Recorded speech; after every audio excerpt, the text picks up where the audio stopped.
ጥላሁን ጉግሳ እባላለሁ የቲያትር ባለሙያ ነኝ። ቲያትር ዓለም ውስጥ በጣም ረጅም ጊዜ ቆይቻለሁ። በዋናነት ራስ ቲያትር ውስጥ ለአንድ ለ16 ዓመታት ሰርቻለሁ። እዛ ራስ ቲያትር በነበርኩበት ጊዜ ከ40 ያላነሱ የሙሉ ጊዜና አጫጭር ቲያትሮችን ሰርቻለሁ። በመሪ ተዋናይነት ዳይሬክተርም ነኝ፣ ጸሐፊ ተውኔትም ነኝ። እጽፋለሁ፣ ዳይሬክት አደርጋለሁ፣ እተውናለሁ። ዋነኛው ነገሬ ግን መተወን ነው፣ የኖርኩበት ሙያዬ። ከዛ በተጨማሪ የማስታወቂያ ባለሙያ ነኝ። እንደገና ደግሞ እንግዲህ አሁን ላለው ጄኔሬሽን ራሴን የማስተዋውቀው ቤቶች በቤቶች ድራማ እንግዲህ 2-3 ጄኔሬሽን የመጣ ስራ ነው። እኔ እንግዲህ በሶስቱም ጄኔሬሽን ነበርኩኝና ይሄኛውም ጄኔሬሽን በቤቶችም ያውቀኝ ይመስለኛል። እንግዲህ ይህን ያህል ስለኔ ካልኩ የሚበቃ ይመስለኛል።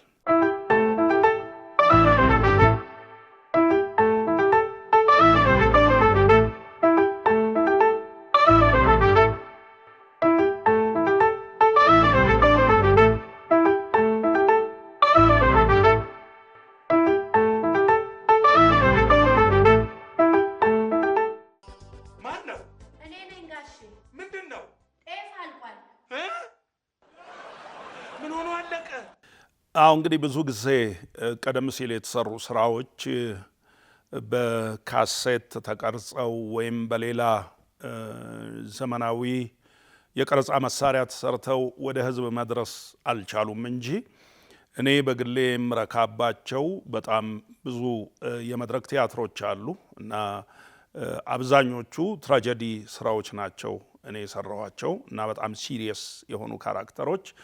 ለምሳሌ የቴዎድሮስ እንባ ላይ ገብርዬን ነው የሰራሁት፣ ፊት አውራሪ ገብርዬን።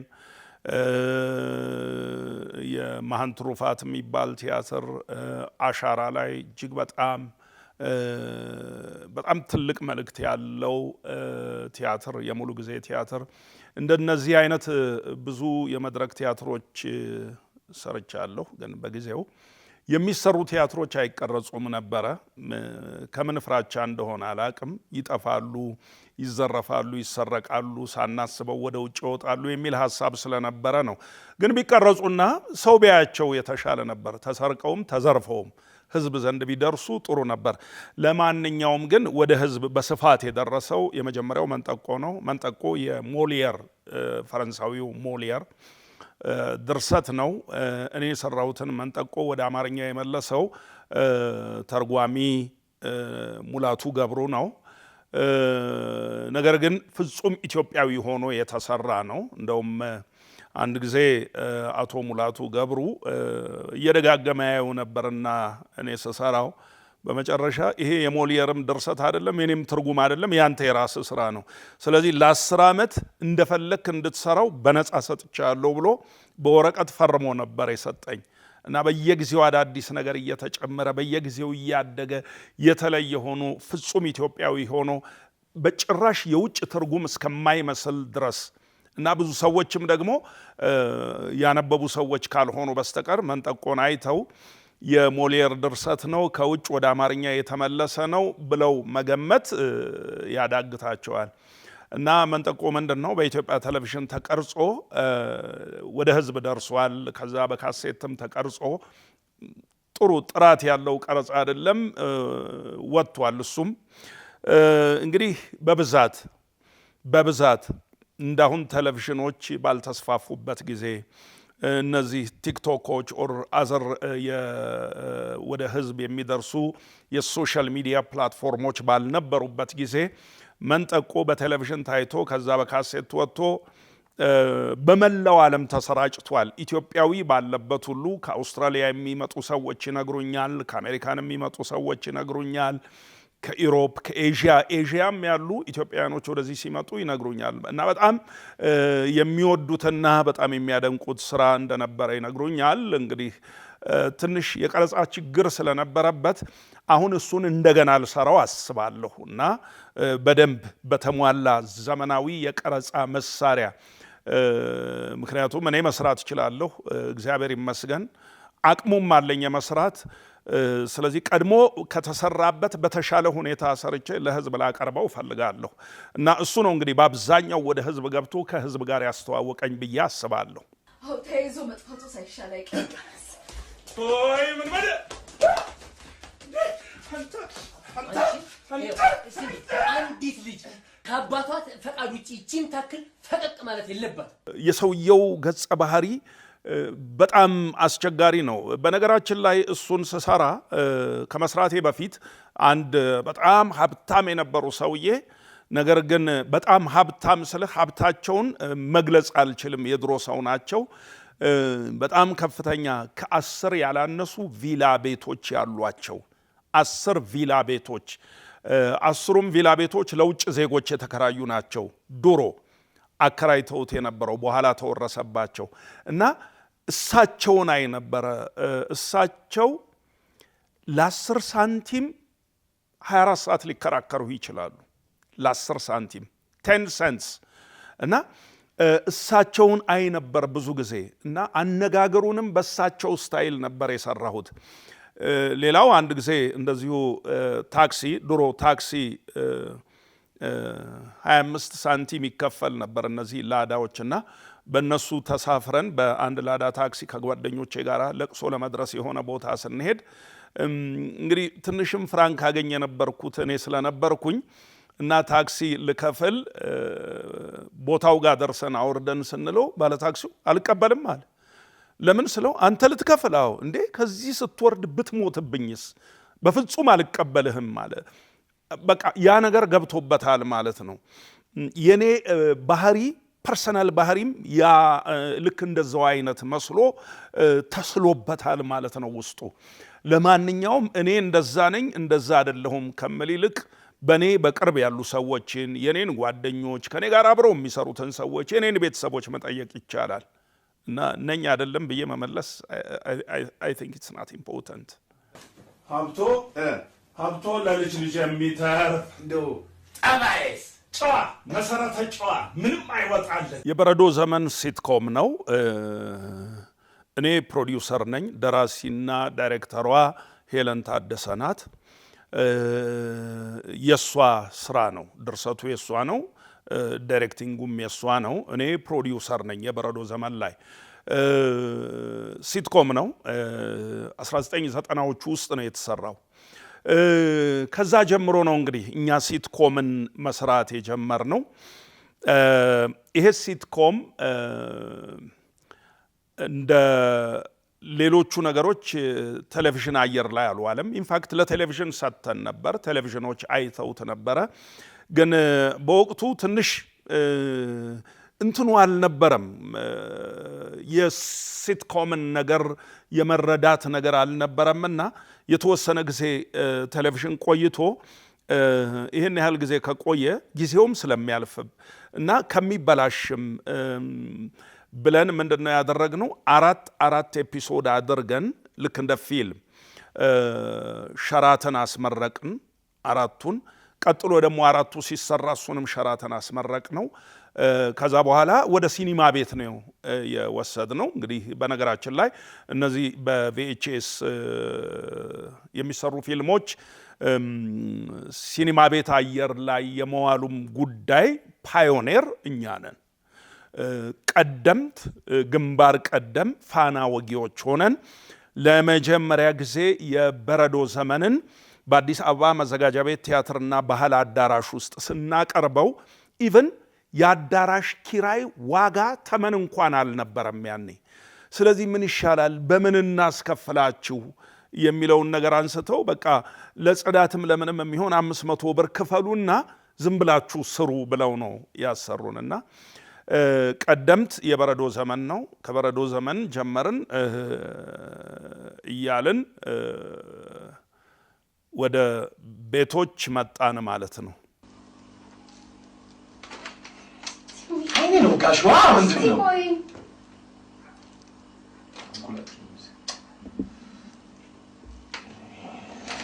አረጁ አይኔ ነው ጋሽና የበረዶ ዘመን ላይ የነበሩት ፋሚሊዎቼ የጠፉ ለሚለው ጥያቄ እንግዲህ በዋናነት ትንሿ ልጅ ናት።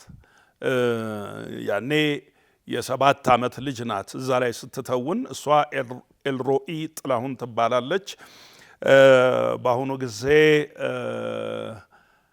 አሜሪካን ሀገር ሳን ፍራንሲስኮ ዩኒቨርሲቲ በፊልምና አክቲንግና ሚዲያ ስተዲስ አጥንታ ተመርቃ ወደ ኢትዮጵያ ተመልሳ መጥታ ከኔ ጋራ አዲስ ፊልም እየሰራች ነው። አዲሱ ፊልም 25 ክፍል ድረስ ቀርጸናል። አዲሱ ፊልም ሲትኮም አይደለም፣ ሲሪያል ድራማ ነው። ስታንዳርድ የሆነ ስራ ሰርተናል። በስክሪፕትም በቀረጻ ስራም ዘመኑን የጠበቀ ዘመኑን የዋጀ ጥሩ ሰስፔንስ የሆነ ፊልም ሰርተናል። ይሄ ማለት 2 ኤፒሶድ 2 ሲዝን 1 እና ሲዝን 2ን ሰርተን ጨርሰን ኤዲቲንግ ላይ ነን። አብዛኛው ክፍል ኤዲት ተደርጓል። እንግዲህ በቀጣይ ሲዝን 3 እና ሲዝን 4ን እንሰራለን። በቅርቡ አየር ላይ ይውላል ብለን ተስፋ እናደርጋለን እንደ እግዚአብሔር ፈቃድ።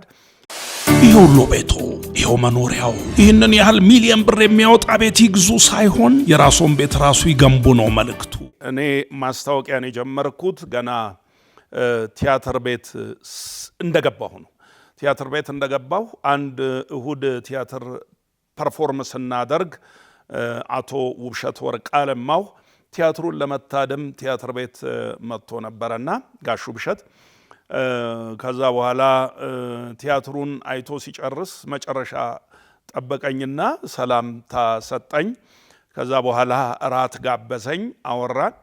የቢሮውን አድራሻ ነገረኝ። ነገ ቢሮዬ እንድትመጣ ፈልጋለሁ አለኝ። እንግዲህ የመጀመሪያ ቲያትሬን ራስ ቲያትር ውስጥ ስሰራ ነው እንደተቀጠርኩ። ከዛ በማግስቱ ወደሱ ቢሮ ሄድኩኝና ምሰራውን ማስታወቂያ ስክሪፕት ሰጠኝ። ተለማመድኩ፣ አጠናው፣ ማስታወቂያ መስራት ጀመርኩ ከሱ ጋራ እና ፍሪኩዌንትሊ ይጠራኝ ነበር ጋሹ ውብሸት። ስለዚህ ከሱ ጋራ ማስታወቂያ መስራት ጀመርኩ።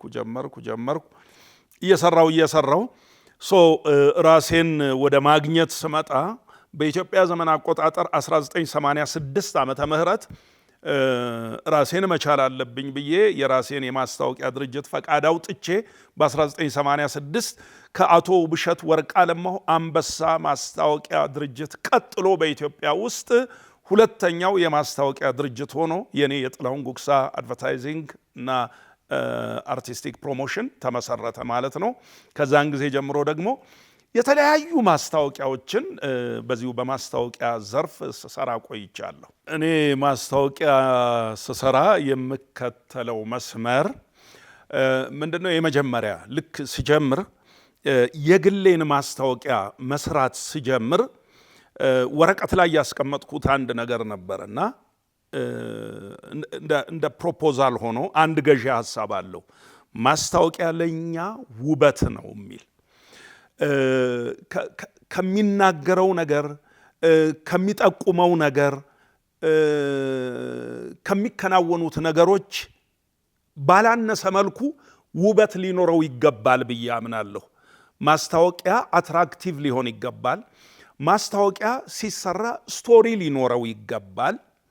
መጀመሪያ መካከለኛና መደምደሚያ ሊኖረው ይገባል ብዬ አስባለሁ።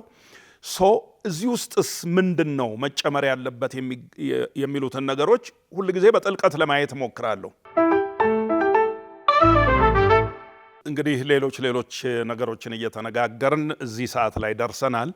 ከዚህ በኋላ ያለው ደግሞ አብዛኛውን ሰዓት የሚወስደው ወይም ሙሉ በሙሉ ማለት ይቻላል ስለ ቤቶች ድራማ ነው።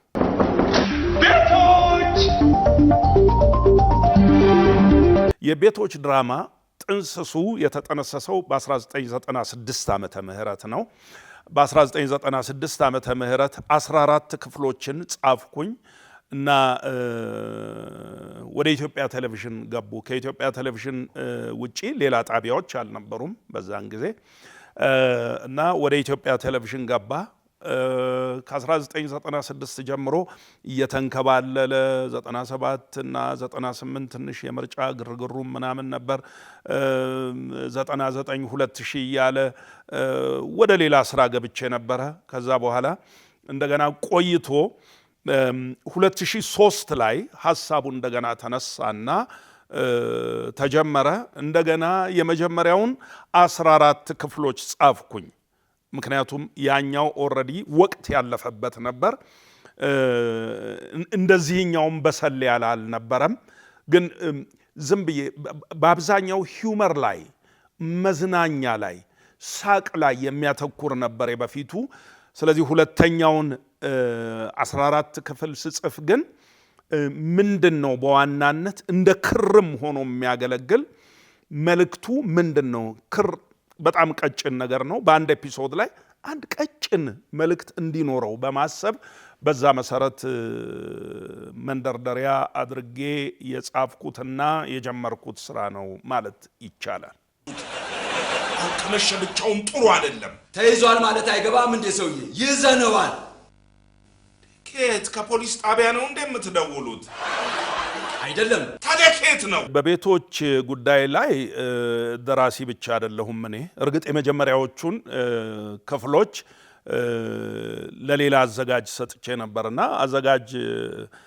ይታገሱ ገስጥ ተጫኔ ዳይሬክተር ሆኖ መጥቷልኛ ጋር ይታገሱን ሳናግረው እኔ ሌሎች ፊልሞች ሰርቻለሁ ዳይሬክት አድርጌያለሁ ሰምቼ ነው ደግሞ ዳይሬክተር እንደሆነ እና እንደዚህ አይነት ነገር ግን እኔ ሞክሬ አላቅም እና እንዴት ነው መሰራው አለኝ ግድ የለህም ይሄ ለተዋናዩም አዲስ ነው ለተዋናዮቹ ለሁሉም አዲስ ነገር ነው የሲትኮም ጃነር እኛ ሀገር ውስጥ አልተለመደም አልተሞከረም የመጀመሪያ ስራ ነው ሶ ከበረዶ ዘመን በኋላ ማለት ነው አንደኛ አንተ ዳይሬክተር መሆንህ ከውጭ ሆነህ አትሊስት እኔን ታየኛለህ አንድ ሁለተኛ አለመለመዱ ላንተ ብቻ አይደለም ለተዋናዩም አዲስ ነው ለሚዲያውም አዲስ ነው ለተመልካቹም አዲስ ነው ለሁላችንም አዲስ ነገር ስለሆነ አትሊስት ከውጭ ሆነህ እንድትመለከተኝ ይሆናል የሚለውን ነገር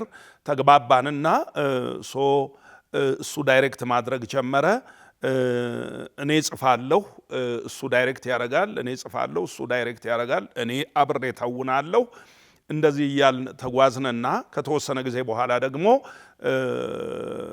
ያው እሱ ካቆመ በኋላ እኔ ቀጠልኩ ዳይሬክቲንጉን ምክንያቱም መጀመሪያም እኔ ውስጥ ነው የነበረው ማንንም ውስጥ አልነበረም ያለውን ነገር ሼር ያደረኳቸው ነው ስንሰራ የነበረው አሁን ይታገሱ አይ ቲንክ የተዋጣለት የሲትኮም ዳይሬክተር ነው ብያምናለሁ እና እንዲህ ይያልን በተለይ እንደገና ደግሞ ወደ ክፍል 80 ምናምኖቹ ጋር ስንደርስ ሙሉ በሙሉ የኔን ስክሪፕት ራይተርነት የኔን ዳይሬክተርነት የኔን ትወና ሙሉ በሙሉ የሚፈልግበት ጊዜ ላይ ደረሰ ስለዚህ ከዛን ጊዜ ጀምሮ እንደገና ደግሞ እንደ አዲስ ተረክቤ ስክሪፕት ራይቲንጉን ዳይሬክቲንጉን ትወናውንም ሶስቱንም ይዤ እንደገና ፕሮዲዩሰርም እየሰራው ቀጠልኩ ማለት ነው ከተወሰነ ጊዜ ከመቶ ምናምን በኋላ የተለያዩ ጸሐፊዎች መምጣት ጀመሩ ለተለያዩ ጸሐፊዎች ሰጠው አንድ ነገር አቃለልኩ ሁለተኛ ከኔ ጋር አብረው ሲሰሩ የነበሩት ልጆች ኤክስፒሪየንስ እያገኙ መጡና ዳይሬክት እንዲያደርጉ ለነሱም ኦፖርቹኒቲውን ሰጠው እነሱም ዳይሬክት ማድረግ ጀመሩ አደጉ እና የራሳቸውን ነገር መስራት ጀመሩ አሁን እነሱ ሌሎች ልጆችን በማሳደግ ላይ ናቸው ልክ እኔ ለነሱ ኦፖርቹኒቲውን ሰጥቼ ማሳደግ እንደቻልኩት ማለት this obvious የኢትዮጵያ ሕዝብ የሚያውቀው ነገር ነው እና ለነሱ ኦፖርቹኒቲውን ሰጥቼ እንዳሳደግኩት እኔንም ሌሎች ሰዎች እንዳሳደጉኝ እነሱም ደግሞ ሌሎችን እያሳደጉ ነው አሁን በያምናለሁ ይሄ ነው ያለው በቃ እኔ አልችልም ያለ አቅም ታዲያ ምን የግሉ ላይ ወስዶ ፊት ያረጋል መንግስት ሆስፒታል አታሳክማትም ነበር የወሰድኳትማ የመንግስት ሆስፒታል ነው ላብራቶሪው ሲቲ ስካኑ አልትራሳውንዱ መድኃኒቱ እንዳለ ያለው ውጪ ነው በ13 ዓመት ሂደት ውስጥ እንግዲህ እኔ ፐርሰናሊ ነው በኔ እድሜ ያሉ ሰዎች አንድ ጊዜ አንድ ጋዜጠኛ ጠየቀችኝ አባቴ ያንተ አድናቂ ነው አለች ከዛ እኔም ያንተ አድናቂ ነኝ አለች። የሚገርመው ልጄ አለች ያንተ አድናቂ ነው እና በሶስት ትውልድ ውስጥ መኖር ይቻላል ወይ እንደዚህ ይሄንን ነገር ጠብቆ መቆየት ይቻላል ወይ አለችኝ። አዎ ለአራተኛውም ፍሬ አልኳት። እና ምንድነው እኔ እንግዲህ የጀመርኩበት ጊዜ የቆየ ነው። ቀጥሎ መሃል ላይ ባለው ትውልድም እንደዚሁ ስሰራ ቆይቻለሁ። አሁን ያለውም ገና ትንንሽ ልጆች ገና እያደጉ ያሉ ልጆችም ቤቶችን ያውቁታል፣ በደንብ ያውቁታል። ከማንም በላይ እንደውም ልጆች ናቸው የሚያውቁት ትንንሽ ልጆች። እኔ ሁሉም ጄኔሬሽን ላይ ያለሁ 13 ዓመት መቆየት ማለት ቀላል ነገር አይደለም። የተጀመረ ድራማ ለማቆም የሚያስገድዱ በጣም ጠንካራና ብዙ ምክንያቶች አሉ። አንሌስ እነዚህን ቻሌንጆች ማለፍ አለብኝ። እነዚህን ቻሌንጆች ማለፍ ካልቻልኩኝ የተነሳውበት ዓላማ ትክክል አይደለም አልነበረም ብዬ ነው የማስበው። ለማለፍ ደግሞ ለምሳሌ እህታችን የሰብለ ህልፈት ድራማውን ለማቆም አንድ ምክንያት ነው። ማቆም የለብንም ወደሚለው ነው የገባሁት። መቆም የለበትም። ነምበር 1 እሷ ከማለፏ በፊት እኔ ወደ አሜሪካን ሀገር ሄድ ስለነበረ 16 ፓርት ተቀርጾ ነበር። ስለዚህ ይሄ የተቀረጸው ስራ መቅረት አለበት ወይስ እሷ ያለችበት ስራ ከፐብሊክ ውስጥ እንዳትጠፋ የተወሰነ ጊዜ መሄድ አለበት? አንድ እሱን ይዘን፣ ሁለተኛ ከሷ ህልፈት በኋላ መቀጠል አለበት የለበትም? እነዚህን በብዙ ስትራግል ነው ዲሳይድ ያደረኩባቸው። መቀጠል አለበት። ምክንያቱም ሲጀምረው ማንንም ተንተርሽ አይደለም የጀመርኩት። ይሄ ማለት ለነሱም ለቲሙ እናገር ነበረ። በኔም ላይ የተመሰረተ አይደለም ይሄ። እኔ አይ ካን ሊቭ ቱሞሮ። እኔን ተክቶ የሚሰራ ሰው ግን መኖር መቻል አለበት፣ መዝለቅ አለበት። ሰዎች ማደግ መውጣት አለባቸው። ልጆች ማደግ መውጣት አለባቸው። ማንም የኢትዮጵያ ኪነ ጥበብ ላይ ሂሮ ሆኖ መቀመጥ የለበትም። አንዱ ይመጣል፣ አንዱ ይሄዳል። አንዱ ሲመጣ ይሰራል፣ የሄደው ሲሄድ ደግሞ እሱን ተክቶ ሌሎች መስራት አለባቸው፣ ማደግ አለባቸው። እንደ ማህበረሰብም ይሄንን ነው ማበረታታት ያለብን እንጂ አዲስ የመጣውን ሰው አይንህ ላፈር ማለት ትክክል አይደለም። በእውነት እኔም ማምነው ይሄንን ነው። እና ከዛ በኋላ ደግሞ ተዋናይ የቀየርንበት መንገድ አለ። ስንቀይር የውጭው ዓለም የሚሰራበትን ትክክለኛ መንገድ ተከትለን ነው ሰዎችን የቀየር ነው። እነዚህን ልጆች ማበረታታትና ማሳደግ የማህበረሰቡ ድርሻ ነው፣ የጥላሁን ድርሻ አይደለም። ጥላሁን ማምጣት ለማህበረሰቡ መስጠት ነው። እነሱን ማሳደግ፣ አይዟችሁ በርቱ፣ ግዴለም ታድጋላችሁ፣ ትደርሳላችሁ ብሎ ማበረታታት የማህበረሰቡ ድርሻ ነው። ይህንን ነው ያደረግኩት እኔ። አንድም ቀን በተለያዩ እንከኖችና ምክንያቶች ሳይቋረጥ 525 ኤፒሶድ 525 ክፍሎች በ13 ዓመት ውስጥ ወደ ህዝብ ማድረስ የቻል ነው። እንግዲህ 13ኛ ዓመት ዝግጅታችንን በተለያየ መንገድ ለማክበር መንገድ ላይ ነን። ያው ባለፈው ጊዜ ጋዜጣዊ መግለጫ ሰጥተናል። አንዳንድ ቦታ ተዋናዮቹም እኔም እየተጋበዝን በዚህ በ13ኛ ዓመት በዓል ዝግጅት ላይ ቃለመጠይቆች እየሰራን ነው፣ እየሰጠን ነው በተለያዩ ሚዲያዎች ላይ። 13ኛ ዓመት በዓሉ በጣም በደመቀ ሁኔታ ይካሄዳል። የ3 ሰዓት ላይቭ ስርጭት ፕሮግራም አለው። በዛ ፕሮግራም ላይ ተዋናዮቹ እንደ ሌላው ጊዜ ፊልም ሳይሆን የሚሰሩት ለተጋበዙ ተመልካቾች ስቴጅ ላይ ቤቶችን በቲያትር መልክ ነው የሚሰሩት እና ቲያትሩን ሰው እዛው ቁጭ ብሎ ያየዋል ማለት ነው። በቴሌቪዥንም ከስቴጅ እየተቀረጸ ላይቭ ይተላለፋል። የ3 ሰዓት ፕሮግራም አለን ከኢትዮጵያ ቴሌቪዥን ጋራ በመተባበር ያዘጋጀ ነው። እንግዲህ አሁንም የኢትዮጵያ ቴሌቪዥንን እጅግ አድርጌ ላመሰግን ይገባኛል። ህዳር 20 የፎቶግራፍ አውደ ርዕይ ያለን የቤቶች ተዋንያን የሚለብሷቸው ልብሶች የለበሷቸው እስከዛሬ ልብሶች አሉ። እነሱ ይጎበኛሉ። መጀመሪያ ስንቀርጽበት የነበረው ካሜራ አለ። ሌሎች ነገሮች ፎቶግራፎች፣ የተለያዩ ነገሮች እዛ ኤግዚቢሽን ቤት የሚሰራበት ቤት ውስጥ ኤግዚቢሽን ይኖረናል። ከዛ በኋላ ደግሞ የፓናል ዲስከሽን አለ። ከአዲስ አበባ ዩኒቨርሲቲ ምሁራኖች ከተለያየ ዲፓርትመንት ስለ ቤቶች ያጠኑት ጥናት አለ። ቤቶች የመጀመሪያው አፍሪካዊ ሲትኮም ነው ወይስ አይደለም? የዛን ለት መልስ የሚያገኝ ይሆናል። ይህንን ያህል ጊዜ በሲትኮም ደረጃ የሄደ አፍሪካ ውስጥ አለ ወይ? የዛለት በፓናል ዲስከሽኑ መልስ የሚያገኝ ነው። ብዙ ምሁራኖች ተጋብዘዋል። እንዲህ እያለ የቤቶች ምሽት የሚባል ደግሞ አለ። የራሳቸው ምሽት የቮክስ ፖፕ ፕሮግራም አለ፣ እየተቀረጸ ነው። እነዚህ ሁሉ በዛ የቤቶች ሳምንት ውስጥ በተከታታይ የሚቀርቡ ናቸው። የመጨረሻው መዝጊያው የ3 ሰዓት የላይቭ ስርጭት ፕሮግራም ሆኖ ይደመደማል ማለት ነው። 1000 ሰው ጥሪ የተደረገላቸው እንግዶች በተገኙበት ነው የመዝጊያው በዓሉ የሚደረገው። ስለዚህ በጥሪ ነው ፕሮግራሙ የሚሆነው ማለት ነው።